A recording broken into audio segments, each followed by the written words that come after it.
you know, it's weird too, because it's like on one hand, you kind of start. It can be easy to feel like, well, why am I writing like the songs? But like you kind of, I just as a creative, you have to get it out. You know, it's like if you get into the mindset of like I'm writing the song because it needs to land in this specific place, then that could be really like that could kind of cut you off, like you know, and cut off the creativity before it even gets to flow. I think just Yeah, doing stuff that you feel excited about tends to be the thing that excites other people. absolutely. Yeah. Absolutely. And it's like, and and here's the other thing I wanted to ask you about songwriting. When you're writing, when like, let me ask you this: when you're writing, do you just wake up in the morning and hear something, or do you have to be like, or does it like just like sometimes for me, like as a songwriter, I'd be cleaning my kitchen or something, and like an idea of a melody will come in my head, and I'll run and get my phone, and I'll sing the idea into my phone, whether it's a chord progression or it's an actual melody, or maybe a title for a Mm-hmm. song title. Mm-hmm. I'll just say to my phone, and then like a couple. But like I noticed, like last week I wrote something, and every word of it flowed out of my mouth, and like Yeah. I didn't even it just came out of me, and I was like dictating it from somewhere else, like a radar. It was so Yeah. weird. And like that'll happen to me on occasion, but like for you, like, do you hear melodies first? Do you hear lyrics first? Do you hear the music first, or do you hear all of it? Yeah, I think I'm kind of similar in the sense that it's like there's always like a running tap of something, and then Mm-hmm. whatever comes out of the tap is different. Sometimes it is like the melody, or sometimes like you said, like if you're cleaning, it's like you know I'll have an idea. Occasionally, it sounds douchey, but like occasionally I do dream song ideas, and I haven't turned them into like I record them in my phone for later, Yeah. and then I'm like, I'll come back to this. But it's like that's not the common thing. That rarely is. It's a rare thing. Most of the time, I think it's Mm-hmm. like just being open to whatever it is, and then following through with it. Like I think for me, I very much have to put it in some kind of form. Like if it's just a voice memo or a note, or if I'm like in my setup, I can just play something in. Mm-hmm. And it actually, like when I used to work in the restaurant industry, it was hard for me sometimes because if I were like bussing a table or whatever, and then something, I don't know, clicked, I would like, I'd need to get off of the floor so that I can like sing this into my phone. But Yeah, I yeah. also need to make sure table 20 has ketchup. Right, So right, right. I don't know, you know, it was like, but it always kind of just comes different ways. And I think the thing is, you know, when you practice doing something enough, I've never been a person who believes in like I have to wait for inspiration to strike in order to write. I feel like Right. when you practice doing it as a craft, then it's like you can put yourself in the position to like be inspired in that moment. And then like you said, sometimes it is there's different levels, right? So like sometimes it just comes out, and that's always nice when that happens too. It's so weird when that happens. You're just like, where is this coming from? Oh my God. Like, and you're like, don't question it. Just write Right, it, you know, like, right. or sing it like live in the mic, you know, like I just throw a mic up sometimes and just like, you know, sing. And then I'll just try to wrap chords around that melody or whatever, you know, like, you know, now when you write, with somebody in the room Mm-hmm. and they're like they're not known yet, but they're coming to you for production or maybe as a co-writer. Mm-hmm. Do you like ask them what kind of music they're inspired by, and then you guys listen to some of that, and then use that as a springboard to start to create things, or do you like to just like wipe the slate clean and start like with no preconception of anything?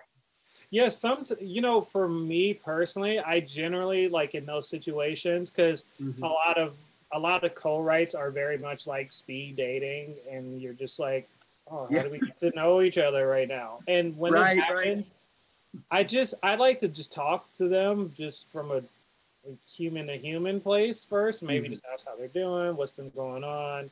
then I'll probably ask like what kind of stuff they like to listen to in general. Yeah. If it's an artist and they're like doing a specific project, I might ask like what kind of things have you been working on. But generally, I don't like to do that as much because I feel like, sometimes in LA, I imagine it's the same in other places, but sometimes it can get douchey. Like, sometimes it feels like you're trying to, like, I've had it feel like people are trying to, like, validate, the session sometimes. Like, what are you working on? Like, show me what you're working on, kind of a thing. And it's like, Yeah. I to avoid that energy, sometimes I'm just like, what do you want to do? What are you feeling? Yeah. What are you feeling today? I did a session once with this guy who's like a great producer, Prince Board, and I really enjoyed the session. Like we've done a few sessions, but this is one where he showed up one day. He's like, "How are you?" I'm like, "I'm good." How you doing? He's like, "I'm good, man." I'm like, "You want to play some stuff?" He's like, "I mean, I'm dope. I know you're dope. So like, we don't need to do that. Let's just Yeah. Let's just go. Let's just yeah." start. And I think that's kind of refreshing because then it's just like whatever's going to be, it's going to be, and it Right. takes the pressure off of it a little bit. And nothing you've done prior to that means anything either. Right. It's like, like no matter, like, this is a new day. It's a new page. It's a new artist. It's new energy. Right. Everything you've done up to that point really is irrelevant to what you're doing at this moment. I mean, you have all that experience under your belt, of course, but I'm saying, Right. why do you have to validate what you've already done? And when you're working with somebody fresh and you're starting, it's like a springboard to start something new. Yeah, I agree. That's a really cool. I like that. I like that a lot. Like over the years, like when I work with a young artist or a new artist, I would just, like you said, I would take him out to lunch, Chinese food or right. Say, so, what got you so excited that you wanted to it wasn't enough to just listen to music. You had to create it yourself. Right. Right. What was that? What tipped you over the scale for that to happen from just loving listening to music to actually wanting to create it yourself? Yeah. Who are those people that excited you enough to want to do that? Absolutely. And what was your motive and what and your drive? Because when you meet these young artists, I know you meet tons of them. They're so like anything's possible. So like you capture their spirit of like, anything is possible. And you master that and turn that into something that's creative and innovative and hopefully new and something a little different than everyone else. And just enough to be unique, because, I notice a lot of times I'll ask a client, like, what you're into, what makes you excited. But yet I don't want to be a copycat of that thing. Right, of course. So they'll show me examples and then I'll throw them away. Exactly. And like wait like 2 or 3 days and then we start working and then it's subliminally back here, but it's not up front in your frontal lobe. It's so just like living in there somewhere. Yeah. So what they're into. You don't want to go, you don't want to do like lo-fi indie, indie underground music if they want to be the next Christina Aguilera or somebody. You don't want to. You want to be on the right radar. And like usually like when I'm working with someone, if I'm like here and I'm starting like the music just to kind of get a vibe going, I'll like kind of check in, be like, hey, do you like this kind of a thing? Whatever. Yeah. You can kind of feel, when someone's like excited or not. Some artists are like more vocal about that for sure. Yeah. But it's definitely like it's it's good to have it like living in there, but not being like you don't want to just like replicate a thing. Yeah. Right. Sure. You don't want that in the front of your mind going, oh, it's got to be like this or else they're not going to like it. Absolutely. And you got to like what you're doing too. I mean, you got to be excited in order for the other person to get excited. Like if you don't like it and you don't believe in it, who else is going to believe in it? So you have to. Yeah, that's the thing I say to myself like all the time. It's like I have to do something in every song that I think is interesting. Like that's just kind of my personal gauge of whether or not I'm on the right track or not. And do I think something in this thing is interesting for me as the person listening to it and the Right. person making it. Like, you know, and it could be as simple as like, maybe it's like the progression is interesting because it does this thing, or maybe this sound choice is like a little different than I expected to do, or whatever. But just something interesting, because then at that point, I think, you know, it's hard. When you're producing, you're making a bunch of like mini decisions to like, you know, account for this whole thing. You're literally, it's like it doesn't exist. It's air, and you're like trying to carve air into something, you Right. know. And it's like it takes a lot to get to a point where you trust your decision making. But you know, someone, I'm not gonna say the quote correctly, but like I remember someone telling me it was like something about, you know, you as a creator,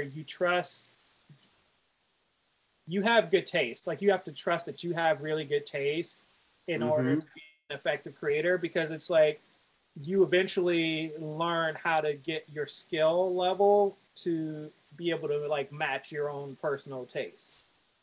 But it's like, but your taste kind of dictates like where the your output kind of how it forms and shapes. So it's like if you can trust that, like, hey, I know good music when I hear it. I know what a good record feels like, and a song that makes me want to be better, or makes me want to cry, or makes me want to like rage or whatever. I know what that feeling is.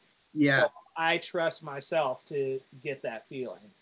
And then it's about doing the craft of it, is doing the thing enough to where you learn how to make the many decisions to get to that inspiration. I get that.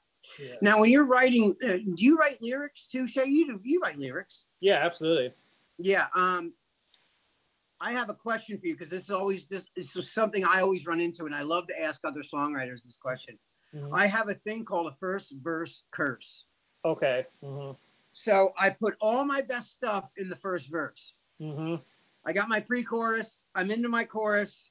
Verse 2 pops up. Now what? What the hell do I say? I gave all my best shit. I know that opening's great. Now, yeah, the hook comes in, everyone's all in, and then it's just like everyone's all in, high fives. Verse 2, it's like where, like, you know, I always had trouble.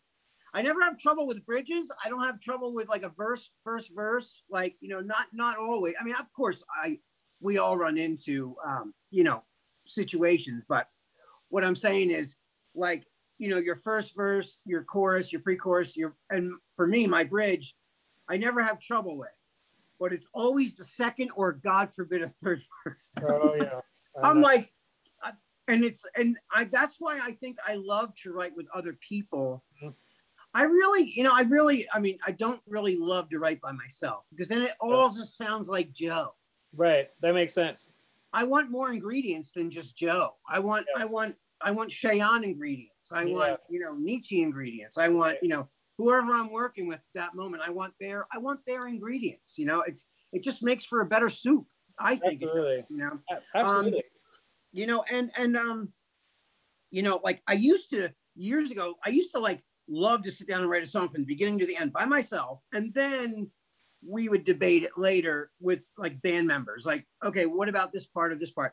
But like later, as I became a producer myself, and not as a band member or an artist myself, I think it's so much easier to delegate other people than to try to carry the whole damn freight by yourself. I just think and I think there's strength in numbers, and I also think that it's just someone's going to come up with something that you didn't think of and just hit it, you know, like, so it's good to know that you get that same curse at the second verse, because it's the worst. It is the yeah, I know. I mean, once in a while you'll hit pay dirt, you'll be like, okay, that'll work as a second verse. Not as good as the first one, but you know, it'll work. Yeah, I know. Sometimes it's like, it's just thinking about like, okay, where does the story, obviously it's like, where does the story go from here? Or it's like, is there like a different perspective to whatever?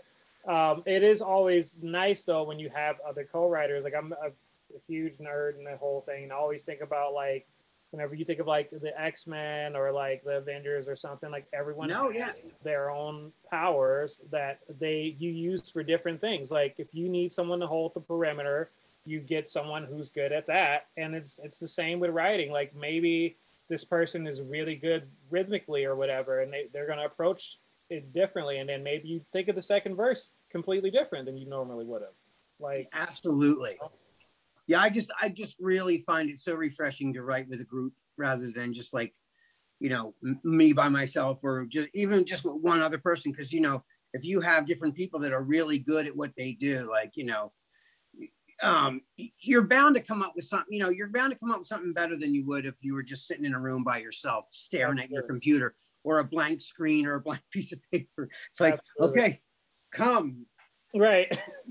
Come, go, right. go, right. go, and yeah, and and I'm also a big proponent of taking breaks. Like literally, I'll just go do something else in the room, or I'll take a walk, or I'll get an ice. Like I was telling Vici about it today. Like sometimes I'll think to myself, like, let me take a walk, and I'll think like I'm gonna get like an iced tea from whatever coffee shop on the corner. So instead of walking to the coffee shop, I'll walk around the block like backwards, and then come to the coffee shop the other way, just so that I can like think and whatever. The getting the tea is like the present for, it's the gift for the whatever. And literally, like I've probably, whatever problem I was trying to work through, I probably found a couple solutions just from stepping away from the thing for a little bit. Well, that's a great way of looking at it. Like I do that too when I drive. Like the driving distance, you can get a lot done in that drive, especially here in LA. You're in traffic a lot, so you can really think of things from the time you get from place you left to your wherever it is you're going. You can work out a lot of stuff, or make a lot of like notes on your phone, or whatever you're doing. Try to work things out, or you're working on a song in your mind, or you have a session today and you're like, okay, we're going to work. Oh my God, there's I thought of this cool key change. Maybe they'll like it. Maybe they won't, Yeah. So no, that's a really great way of doing it. You're like taking the opposite route just to switch things up. To try something else. Like, sometimes it's nice to do, it's easy to feel like to doubt yourself when you're in those moments and you're like, oh, I must be terrible at what I do because this is taking so long. And then you have to remind yourself, like, this is the process. It'll be fine. Let me, like, it's kind of like when you can distract your brain with something else where it's still engaged, but it's not the thing you're doing. The other thing you're doing can just run in the background. Now, let me ask you this. What is your goal for right now in the immediate future that you would like to have happen in the next 2 years? Let's say 2 years.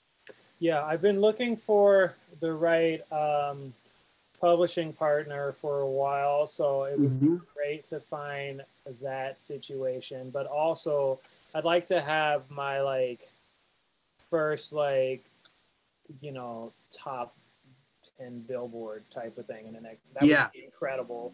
But also like really just working on more projects, doing like more singles for people, doing some more sync work because I've been doing some of that. Okay. But just being in a, just feeling like I'm just doing, I guess, more. It's kind of like just wanting to be busier, but at the same time, it's like having the option to like, I'm not a person. For as much as we work, like I definitely try to make time to do normal stuff too. So I think it's just feeling really good about the work that I do and knowing that it's like getting the opportunity to live is like the core of it. Yeah, I've noticed you seem a lot more like you're balancing your life more. I can feel that in you. I can see it. Thank you. Yeah, because you're so driven. You're very driven, and I mean, and that's a wonderful quality. But it's also good to, live life a little bit and know when to relax and soak in things, because like you said, you are a person. You're not just a Yeah. producer or just, you know, and I noticed, I can definitely see you're more, you seem more relaxed and Thank you. more like, yeah, you really, Well, I'm trying, you know, because like I had to tell myself too. It's like the songs come from like life. You're writing songs about people's lives and whatever, and it's like yeah, you can't do that and just be in the studio all of the time. And it's like, you know, your health matters. Like all these different things matter. So it's just like if you want to be really good for these artists you're working with, you have to like just, you know, be a person and yeah, do like life stuff, you know. uh, yeah, and it's super refreshing too, because it's like at the end of the day, like I always say, like, you know, like fire, or like, you know, some ambition, it's like fire both like fuels and yeah. it also consumes. And it's like, you Great know, analogy. Great analogy. it does, like, and you can't like you can't be the person like burning yourself down, you know. um, Yeah. and sometimes, like, you know, life already can like throw curveballs and have like its challenges and this and that and the other. So it's just like, why not like live and like have, you know, beautiful moments with great people and this and that and the Yeah. other, and create content that like, you know, that like people love. Like you said, it's so nice when you can think about a song that you did and think like, oh, I was hanging out with these people and it was a great time. Like that's really what it's about, you know. It really is. I mean, that's like, you know, like at the end of the day, I mean, that's really what you're going to be left with is the memories of the things that you've done and the enjoyment that it brought you or the happiness it brought you. It's like it's beyond monetary value. It's just, you know, like uh you know, when people on their deathbed don't think about the mansion that they have. They think about all the people that were in their life when they're laying there. Yeah. You know, it's not about the cool car they had in 1987. You know, Right. it was all the people that mattered to them, and you know, and I think, you know, the older I get, the He more gets sorry to interrupt. The no, 10 minutes not popping up, and I don't want to cut you guys to just maybe you want to start to no, rap in a little bit, but I just don't yeah, want you guys to get cut off. Okay, yeah, thank you. no. Thank you, Diana, for keeping the time because I'm getting lost in the time right now. Um, Shayon, any words of wisdom for any up and coming producers or songwriters that you would like to share? Because I really want to hear your insight to those things as well. Yeah, absolutely. I think it's about trusting like the feeling that you have, you know, like there it like it really is something else to like take the leap from just being a person who likes to listen to music to being a person who wants to do it. And like the thing that we do is it's full of so many contradictions. It's like rewarding and challenging. It's both like exciting and scary. It's like all of these different things all of the time. It's like you are in a business of extremes, and but with that, there is also, you know, there's like a peace you can find knowing that as crazy as the decision to want to be a working producer songwriter is, there are millions of people all over the world making this same crazy decision with me. So Yeah, there must be something there that we're all drawn to. And I think at the end of the day, like if you can really just hold on to the thing in you that says, I have something to say and I it's worth getting out. Like the thing that you have to say is worth saying, you know. absolutely. And even though like everyone's doing, there's a lot of people doing the same thing. It doesn't mean their end result is going to be the same. And No. that's the beauty of it too. I mean, like, you know, are there 25 million pizza joints in the world? Yes. Are there Right. some that you like better than others? Of course. But I Right. mean, you're not going to put the kibosh on it just because there's 25 million pizza shops, you know. Oh And look, well, I guess. there's times when you want Joe's Pizza, and there's times when you want Domino's, and Right, you just exactly. there's like there's space for you in the whole thing.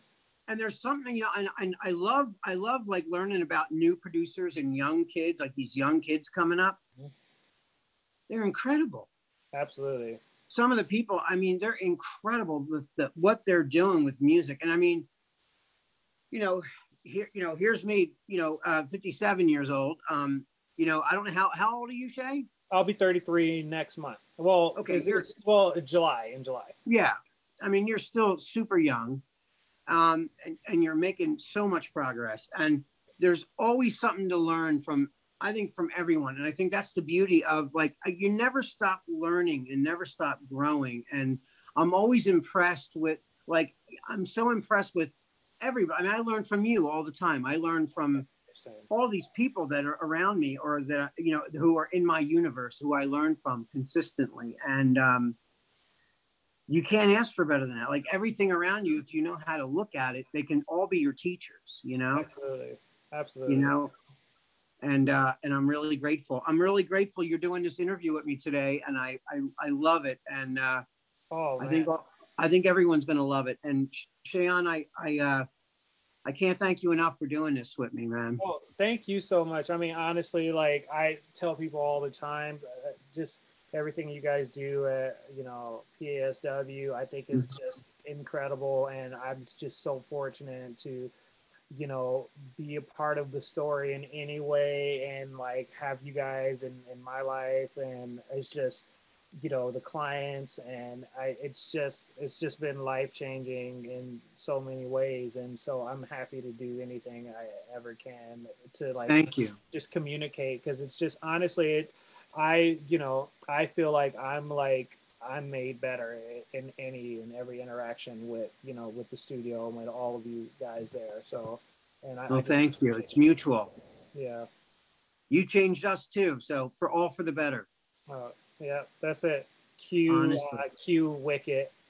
Was it because I knew you? That's me being a theater nerd. Sorry, coming in. Okay. Anyway, yeah. Well, Shayon, I thank you so much for this, man. It means a lot to me, and it means a lot to everybody. Thank you so much. You're a talented man. You're incredible, and your team, Jenga Productions. Those of you who are watching right now, if go on to Jenga Productions on their website, check them out, check out their roster, look at all the people they're working with. They're doing great things, and I'm just proud of my friend for being here. Thank you so much. Love you, Joe. Thanks, Shay. Thank you. Love you too, Diana. Thank you guys all so much. Yeah, thank you, Shay. I'm gonna let you enjoy your holiday now. It's your holiday. Oh, yeah. Thank you for doing this on a holiday, by the way. Thank you. Yeah. Thanks a lot, Shay. I tell everybody, tell the gang I said hey. Will do. Yeah, and we should, like, link up soon and all that. So that'd be great. Absolutely. I really want to. Yeah. I really do. I want to get together musically and just fun. Yeah, exactly. Right. That'd be great. I know. Sounds wonderful, brother. All right. Thank you, guys. Have a good one. All right. You too, Shay. Thank you. Thank you.